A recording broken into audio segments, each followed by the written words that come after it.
दबंगों का आतंक कुछ ऐसे देखने को मिला कि महिलाओं को लाठी डंडों से बड़ी बेरहमी से पीटा गया है।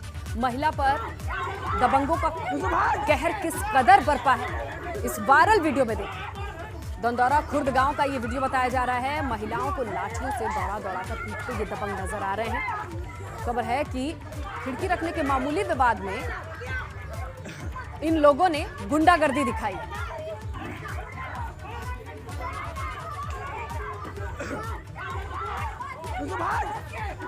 तो कन्नौज की तस्वीरें हैं जहां पर खिड़की के एक मामले में जो मामूली सा मामला था, कुछ इस तरह से विवाद बढ़ता चला गया कि तस्वीरें आपके सामने हैं। ये वायरल वीडियो भी है जहां महिलाओं को भी नहीं बख्शा जा रहा है। तथाकथित तौर पर इस एरिया का दबंग समझते हैं ये लोग अपने आप को। बहरहाल इस मामले पर पुलिस क्या एक्शन लेगी, वीडियो की सत्यता की जांच कैसे होगी, ये सारी चीजें सामने आई। हमीरपुर की खबर, जहां शॉर्ट सर्किट के चलते आग का तांडव देखने को मिला। यहां सदर कोतवाली इलाके में एक घर में भीषण आग लगी। अंदर मौजूद परिवार बाल बाल बचा। हालांकि आग की चपेट में आने से काफी सामान जलकर खाक हुआ। बाद में फायर ब्रिगेड की टीम ने आग को बुझाया। मोटरसाइकिल का ये तस्वीरें हैं, घर के अंदर परिवार मौजूद था और गनीमत ये रही कि वो सकुशल है, वो सुरक्षित है। काफी सामान जलकर खाक हुआ है इस आग से। खबर सीतापुर से है, जहां मिट्टी से लदे ट्रक में अचानक आग लगने से अफरा तफरी मच गई। देखते ही देखते ट्रक आग का गोला बन गई। ट्रक में बैठा ड्राइवर, क्लीनर और मजदूर ने कूदकर अपनी जान बचा ली। हालांकि ये तीनों लोग आग में झुलसे भी हैं, लेकिन कम से कम जान बची। इस ट्रक से वक्त रहते ये कूदकर अपने आप को बचा लिया। लेकिन ट्रक की हालत देखिए, अंदाजा लगाइए। धुआं उठता देखा जा रहा है, तमाम लोग वीडियो बना रहे हैं।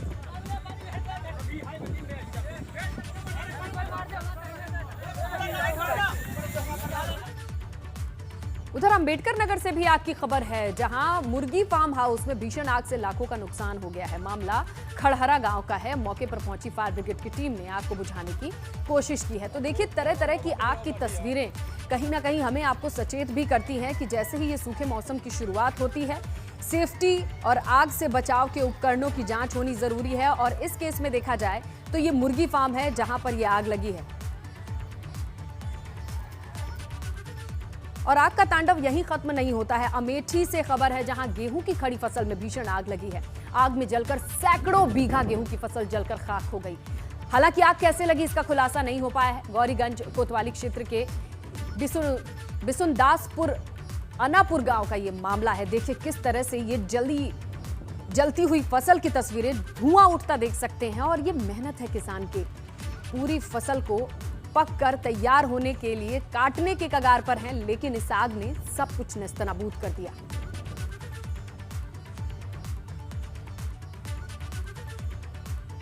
और थाना मधुबन क्षेत्र के रसूलपुर गांव में भी 3 बीघा गेहूं के खेत में अज्ञात कारणों से आग की सूचना के बाद वहां दमकल की गाड़ी सूचना के बाद भी नहीं पहुंची। और ये देखिए लपटे भयंकर विकराल। और यहां दमकल विभाग की गाड़ी, ग्रामीणों ने ट्यूबवेल की मदद से आग बुझाने की कोशिश की। दमकल विभाग की गाड़ी तो यहां पहुंच ही नहीं पा रही थी मौके पर, लेकिन कम से कम ट्यूबवेल के पानी से लोगों ने इस आग को बुझाया। ये फसल है जो इस तरह से जल रही है। और मुख्तार अंसारी पर इस वक्त की बड़ी खबर आ रही है। कुछ दिन पहले ही जेल लाई गई थी एम्बुलेंस, ये सूत्र बताते हैं। रोपड़ जेल परिसर में ही ये एम्बुलेंस पार्क थी। सूत्रों का कहना है एम्बुलेंस से पहले यूपी नंबर की कार हुआ करती थी, लेकिन अब ये एम्बुलेंस है। और एम्बुलेंस भी ऐसी वैसी नहीं, बुलेट प्रूफ एम्बुलेंस है। 5 से 7 गुर्गे मुख्तार के साथ रहते हैं, ये भी सूत्रों से पता चला है। और एम्बुलेंस का नंबर भी फर्जी है, रजिस्ट्रेशन का अता पता नहीं है और ये फर्जी है। बाराबंकी आरटीओ विभाग में एम्बुलेंस वाली फाइल ही गायब है। तो ये देखिए एम्बुलेंस पर बड़ा खुलासा। अगर आप इस एम्बुलेंस की पड़ताल करते हैं जो पंजाब की रोपड़ जेल में है, जिसके बारे में जेल प्रशासन को भी नहीं पता है, लेकिन इस जेल के अंदर खड़ी एम्बुलेंस का पता लगाने पे सूत्रों के हवाले से ये पता चला है कि एम्बुलेंस का नंबर फर्जी है, रजिस्ट्रेशन वाली फाइल बाराबंकी आरटीओ से गायब है। और बताते ये भी हैं कि इससे पहले कार हुआ करती थी जेल में, लेकिन अब एम्बुलेंस है, वो भी बुलेट प्रूफ। दरअसल मुख्तार को लेकर हो रहे खुलासे के बाद पंजाब में शासन प्रशासन सभी सवालों के घेरे में है। इस नए खुलासे से यह तय माना जा रहा है कि आला कमान के कहने पर ही मुख्तार को मदद मिलती आ रही है। अब जेल प्रशासन की सफाई क्या है वो भी सुनिए आप। पी नंबर की एम्बुलेंस जहाँ तक मेरे डिपार्टमेंट का है, हमारे पास ऐसी कोई भी एम्बुलेंस नहीं है जिसमें कोई यूपी का नंबर है। ये सारी पंजाब सरकार के नंबर के अनुसार है कि ना ही हमने कोई मोहाली में एम्बुलेंस इस पर्पज़ के लिए भेजी है। ऐसी रिक्वेस्ट इधर हमारे पास तो कोई नहीं आई, ना ही हमें पता भी उसको मोहाली में पेश करना किसी को। मुख्तार अंसारी पर इस वक्त की बड़ी खबर, यह हमने आपको बताया कि कुछ दिन पहले ही ये एम्बुलेंस लाई गई थी। सूत्रों के हवाले से ये खबर मिली थी और किस तरीके से इस बुलेट प्रूफ एम्बुलेंस में 5-7 मुख्तार के गुर्गे भी रहा करते थे, सूत्रों से यह भी पता चला है। और कुल मिला के जब और खोजबीन की गई तो सूत्रों के हवाले से यह पता चलता है कि बाराबंकी आरटीओ विभाग में एम्बुलेंस वाली फाइल गायब है। यानी प्रशासन का यह कहना है कि यह अज्ञात एम्बुलेंस है जिसके बारे में इन्हें भी नहीं पता है। जिस एम्बुलेंस से बैठकर मुख्तार मोहाली जेल पहुंचता है कुछ नहीं पता है।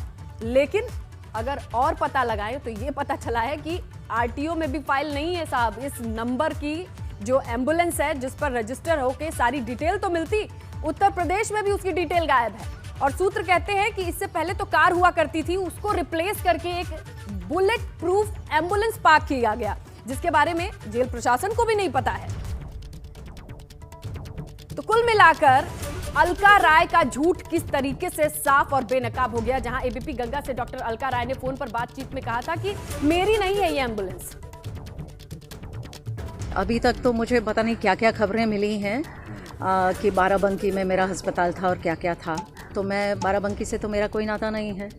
हाँ, मुख्तार अंसारी हम लोगों के विधायक हैं और कुछ साल पहले बहुत पहले की बात है कि उन्होंने एक मैसेज भिजवाया था और कुछ कागज़ भिजवाए थे कि वो एक एम्बुलेंस ख़रीदना चाहते हैं।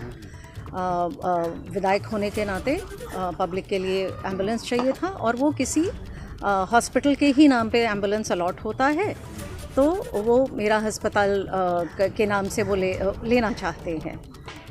आप लोग भी जानते हैं अगर हमारे विधायक जी ने हमसे कुछ मांगेंगे फेवर तो हम ना तो कह नहीं सकते। तो हम लोगों ने अपना कुछ कागज़ साइन किए थे, लेकिन ये बहुत पुराना विषय है और उसके बाद हमें उसके बारे में कोई जानकारी है ही नहीं जब तक आप लोगों ने मेरे संज्ञान में नहीं डाला। तो अब इसके बारे में मुझे भी जानकारी कर लेने दीजिए कि स्टेटस क्या है। लेकिन एक ये कोई प्रकरण काफ़ी साल पहले की है, 2013 की बात जो आप ये 2013 में 2009 के बाद की घटना है। तो उन्होंने कागज प्रोवाइड कराया था और आप लोगों ने इस पे सिग्नेचर किया। हाँ, मेरे भाई ने उसके ऊपर एज अ डायरेक्टर, नहीं मेरे नाम पे नहीं है, हॉस्पिटल के नाम पे हॉस्पिटल के नाम जी। वो ऐसा हम लोगों को था कि हाँ भाई हमारे हॉस्पिटल के नाम पे वो एम्बुलेंस अपने लिए वो खरीद रहे हैं, तो ऐसा हमारे संज्ञान में था। लेकिन उसके बाद उसका क्या हुआ हमें कोई जानकारी नहीं। तो चलिए आपको सुनवा देते हैं कि किस तरह से डॉक्टर अलका राय ने एम्बुलेंस को लेकर एबीपी गंगा पर सफेद झूठ बोला था।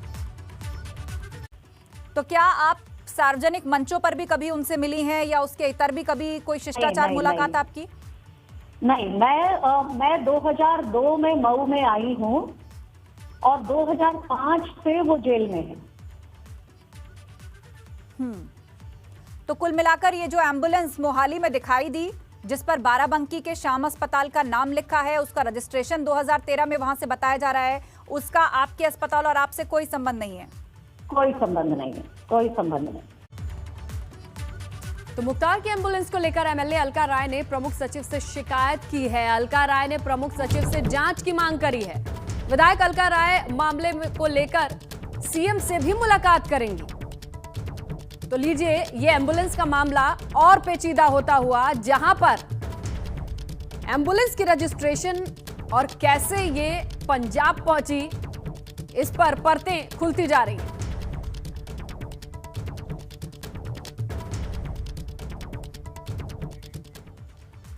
तो मुख्तार अंसारी की एम्बुलेंस में डॉक्टर अलका राय का नाम आने के बाद से सियासत गर्म है।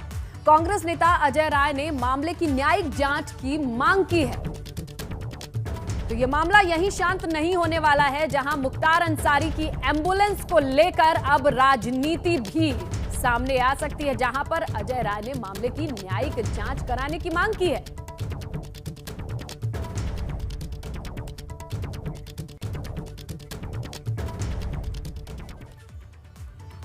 तो मुख्तार अंसारी को पंजाब से यूपी लाने के बीच मुख्तार की जान का खतरा बताने के मामले में बीजेपी सांसद जगदंबिका पाल ने कहा कि सुप्रीम कोर्ट का आदेश है और उत्तर प्रदेश की पुलिस कानून के तहत काम करने वाली है, लिहाजा उनकी पत्नी को डरने की जरूरत नहीं है। मुख्तार के खिलाफ यूपी में तमाम मुकदमों में ट्रायल चल रहा है, लिहाजा उत्तर प्रदेश में उनका ट्रायल होना है, कोर्ट अपने तरीके से कार्रवाई करेगा। मुख्तार अंसारी को उत्तर प्रदेश लाया जाना है, इसको लेकर उसकी पत्नी राष्ट्रपति को खत लिखी जिसमें उनकी सुरक्षा की मांग की गई है। हमारे साथ बातचीत के लिए मौजूद हैं जगदंबिका पाल जी, डुमरियागंज से सांसद है, बीजेपी के वरिष्ठ नेता। सर, उनकी पत्नी ने मुख्तार अंसारी के साथ अनहोनी की आशंका जताई है और कहा है कि मुख्तार अंसारी के खिलाफ साजिश हो रही है, इसलिए उसकी लिहाजा उसकी पूरी सुरक्षा की पुष्टि किया जाए, इसके लेकर उन्होंने राष्ट्रपति को खत लिखा है। देखिए, कानून अपना काम कर रहा है और जो भी उनको पंजाब से उत्तर प्रदेश लाने की कार्रवाई हुई उसमें सुप्रीम कोर्ट ने फैसला किया है, तो सम्मानित सर्वोच्च न्यायालय के अनुपालन में वो उनको लाने की कार्रवाई हो रही है, क्योंकि उनके ज़्यादातर मुकदमे उत्तर प्रदेश में हैं।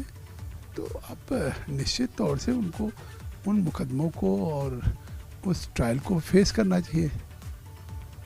सर, अगर बात करें तो लगातार पंजाब में जिस तरीके से संरक्षण देने का आरोप लगता रहा है, कल एक बार फिर देखा गया कि एक प्राइवेट एम्बुलेंस में उनको ले जाया जाता है, ना कि जो पंजाब गवर्नमेंट की एम्बुलेंस रहती है, यूपी की एक एम्बुलेंस नंबर रहती है, उसमें उनको ले जाया जाता है मोहाली सेशन कोर्ट। अब इसका जवाब तो पंजाब सरकार को देना चाहिए कि आखिर पंजाब सरकार एक अपराधी को बचाने के लिए किस सीमा तक जा रही है। तो अब इसमें कांग्रेस पार्टी बेनकाब हो रही कि किस तरह का संरक्षण दे रही है, कि वो सर्वोच्च न्यायालय के भी, उसके पहले हाई कोर्ट के भी, उसके भी अनुपालन को नहीं करना चाहती है, और एक जो तमाम मामलों में वांछित हो उनके खिलाफ ट्रायल रुके पड़े हों। तो स्वाभाविक है कि मुझे लगता है कि इसमें पंजाब सरकार बेनकाब हो गई। रोशन वीरपाल के साथ अविनाश तिवारी, एबीपी गंगा, दिल्ली। प्रयागराज से इस वक्त की बड़ी खबर मिल रही है। पूर्व बाहुबली सांसद धनंजय सिंह की रिहाई से जुड़ी ये बड़ी खबर है। नियमों की अनदेखी कराई गई है धनंजय सिंह की रिहाई के समय। इस वक्त की बड़ी खबर 25 मार्च को प्रयागराज की स्पेशल एमपी एमएलए कोर्ट ने धनंजय सिंह की जमानत बहाल करने का यह आदेश जारी किया था रिहाई के लिए। नए जमानतदार द्वारा बॉन्ड पेश किए जाने पर ही धनंजय सिंह की जमानत बहाल होनी थी। तो 25 मार्च को ही धनंजय सिंह की रिहाई का आदेश था। 25 मार्च को शाम 4:15 पर यह आदेश जारी हुआ था। फर्रुखाबाद जिले के फतेहगढ़ सेंट्रल जेल सीधे भेजा गया था यह आदेश। स्पीड पोस्ट के जरिए आदेश भेजा गया था और पता यह भी चला कि नियमों के मुताबिक रिहाई परवाना और मुचलका आदेश प्रयागराज की नैनी सेंट्रल जेल भेजा जाना चाहिए था। तो स्पेशल कोर्ट ने 5 मार्च को धनंजय को जुडिशियल कस्टडी में प्रयागराज की नैनी सेंट्रल जेल ही भेजा था।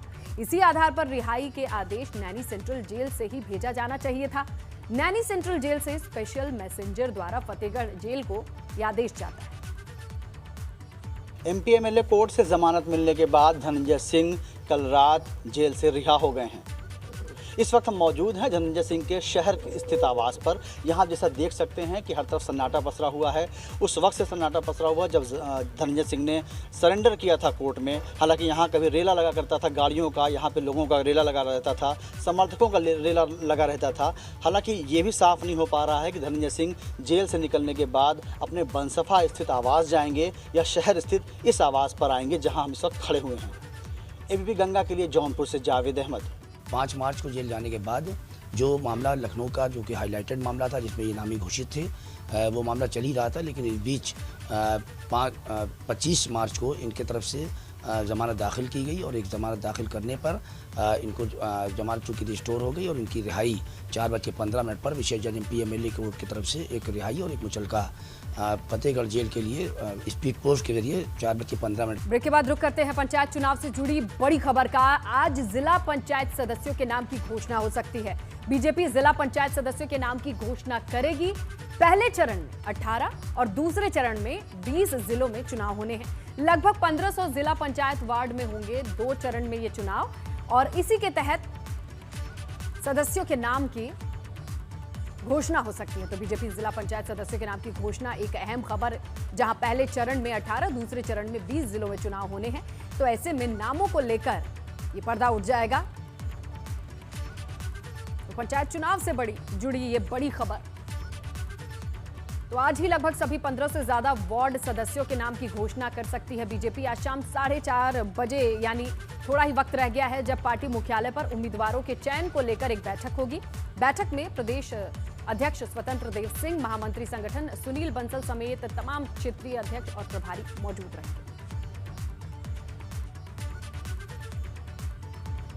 बड़ी खबर, किसान आंदोलन को लेकर राकेश टिकैत का बयान सामने आया है। कोई जोश कम नहीं हुआ है, लोगों के सामने बात रख रहे हैं। ये कहना है किसान नेता राकेश टिकैत का। आंदोलन तो करना होगा, रोजगार चला गया है, ये देश आंदोलन से बचेगा, सड़क से आवाज उठानी होगी। तो ये सारी बातें कहते हुए राकेश टिकैत नजर आए हैं। फसल काटने के बाद फिर से आंदोलन तेज हो जाएगा। और क्या कुछ कहा, सुनिए आप भी।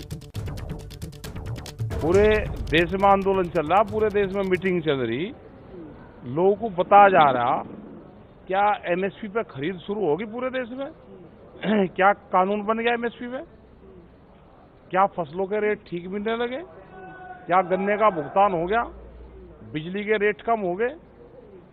ये तो इशू सारे के सारे हैं। अगर सरकार बात नहीं कर रही तो आम जनता को तो पता लगना चाहिए ना कि सरकार बात नहीं कर रही, जो इशू उठा रहे सरकार धोखे में रख रही है। तो आने वाले टाइम पे ये क्वेश्चन करा जाएगा इनके लोगों से, जिसकी सरकार है। लखनऊ से बड़ी खबर मिल रही है। डीएम अभिषेक प्रकाश की बड़ी कार्रवाई सामने आई है। कोविड-19 प्रोटोकॉल का उल्लंघन करना लखनऊ के सबसे बड़े मॉल को महंगा पड़ा। लखनऊ का फन मॉल सील कर दिया गया है। जिला प्रशासन ने राजधानी लखनऊ में कोविड-19 प्रोटोकॉल के उल्लंघन पर यह बड़ी कार्रवाई की है। पूरे फन मॉल को जिला प्रशासन ने सील कर दिया है। नोटिस दिए जाने के बाद भी कोविड-19 प्रोटोकॉल का लगातार उल्लंघन यहां हो रहा था, जिसके बाद एक्शन लिया गया, फन मॉल को सील कर दिया गया। 20 और 24 मार्च को नोटिस दिया गया था। बावजूद इसके कोविड के प्रोटोकॉल को फॉलो करते नहीं नजर आ रहे थे मॉल प्रशासन से जुड़े लोग, मैनेजमेंट से जुड़े लोग। ऐसे में अब पूरा मॉल सील हो गया। और गोरखपुर में भी 45 साल से ज्यादा के लोगों ने कोविड की वैक्सीन लगवाई। यहाँ काफी लोगों ने पहली बार पहुंचकर वैक्सीन लगवाने की कोशिश की, तो कुछ लोग दूसरा डोज लगवाने के लिए। बता दें, कुल 145 बूथों पर 60,000 लोगों को टीका लगना है। गोरखपुर एम्स में वैक्सीन की कुल कोल्ड चेन को रखने के लिए व्यवस्था की गई है। वहां पर डीप फ्रीजर और भी जो जरूरी सुविधाएं हैं वो मुहैया कराई गई है।